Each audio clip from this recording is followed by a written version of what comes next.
Okay, today we're looking at the Venture4th sleeping pad. This is a self-inflating pad. We like to camp, but I hate to blow up inflating pads, so we're gonna take it out of the bag today and hopefully show you how easy it is to inflate. I'm hoping. I want to see. Okay, some other people want to see too.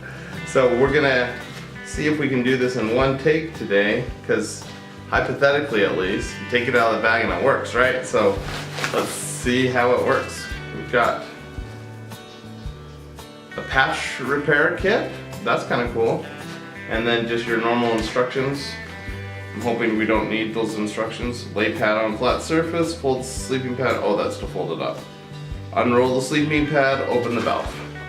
Oh, I hope that's all you really have to do. Alright, so it fits in a nice sized bag. Obviously not for backpacking, because it's a little big for that, but great for normal camping or having guests at your house, things like that. What is that? This is the sleeping pad. Alright, we open Can I it. sleep with it? Well, let's see. Let's try it out. Alright.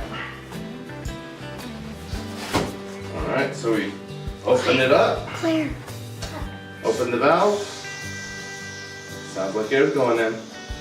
That's promising, huh?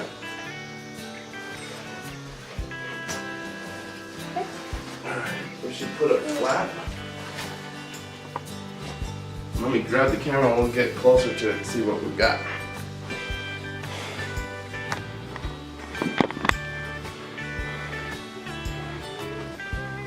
I want to sit here.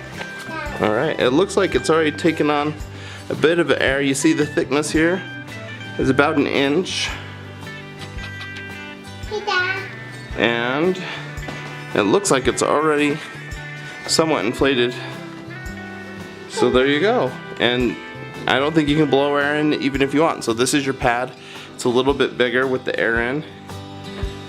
Pretty cool.